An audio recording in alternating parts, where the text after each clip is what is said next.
Nutrition by Jules, all things wellness for your pregnancy and postpartum journey. Today, Hilda and I, did you want to say your name? No. Are going to be making lactation cookies. So, do they work, do you ask? That's really up to the user to decide. The research is hard to come by, as you can imagine. Studying milk production is not an easy thing to do. It's got lots of confounding variables, and there really isn't great conclusive evidence to say that any food touted to be a milk producer actually significantly does the job for everyone. So we're going to say they're placebo, but we're okay with that because they're packed full of good nutrition, regardless of if they are lactation producing or milk producing or not. And Hilda loves to eat them as well. So these are not just for having in the middle of the night while you're feeding your babies, but can also be for your kiddos as well. Hilda, do you like these cookies? Yeah, she loves them. So real quick, any food or herb or pharmaceutical that is said to help with milk production is called a galactogogue. We are using 3 galactogogues today in our cookies. And again, whether they are working or not for you, they're still going to be having really good nutritional quality to them. So the 3 ingredients we have are oats, rolled oats. Ta-da! We use these all the time in our house. We love them, cooking and baking.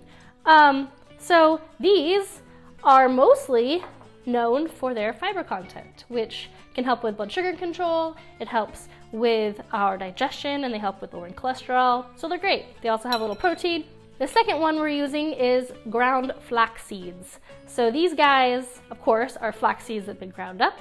The reason we want to grind them is we want to release the oils that are inside those seeds. Otherwise, they're so small, we can't actually chew them up to get the oils out. So we grind them. And the reason we want the oils is that's where the omega-3s are coming from. So it's got other stuff in it. It also has fiber, also has protein, also has micronutrients. But those omega-3 oils, if we're talking about postpartum lactation production, where we're breastfeeding, are anti-inflammatory. So I'm going to tote that is a huge benefit of getting ground flaxseed in our cookies or in anything. And the third, I just have a little bit left here because I've already made a couple of batches of these cookies, is brewer's yeast. Not nutritional yeast, but brewer's yeast, which is known as a galactogogue as well. And it's got great B vitamins. It's got lots of micronutrients in it, like chromium, among other things. And so it's just giving you an extra punch, basically, and a protein to everything. Let's do it. You ready? Yeah. Okay, so Hilda's already mashed up my banana. So there's my base. Nice and mushy mashed banana. Then we're gonna add an egg. You wanna crack it? Perfect. There it is. And you can stir it. Yeah, there you go. And now you can, stir that up. And Hilda's gonna stir it as I pour things in. We're gonna do a 1/4 cup of, you can keep stirring if you want, of maple syrup, unless you want to pour. You want to do both? Oh, look at you.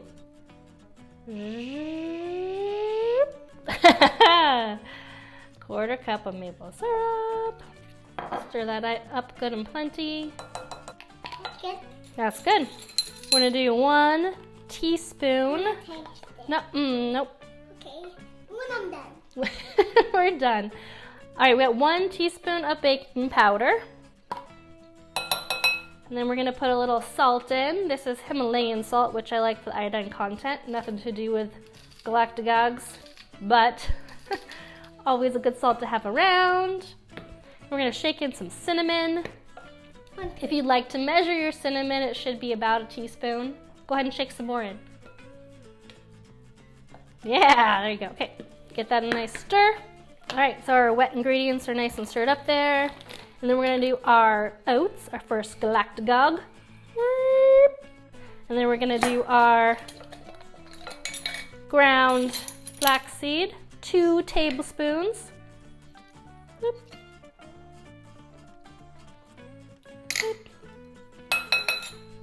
And then we got 1/4 cup of our brewer's yeast. And then Hilda decided that we're gonna do chocolate chips. The original recipe had raisins. You're welcome to do raisins or chocolate chips or neither, doesn't matter. It also calls for 1/4 cup of some kind of a nut. Originally it was pecans. We're actually gonna use slivered almonds for Hilda's request today. You can also leave the nuts out if you don't want nuts in yours. No big deal. Okay, and then the nuts. Why don't you scoop it out with a spoon? Okay, now we're gonna do our nuts.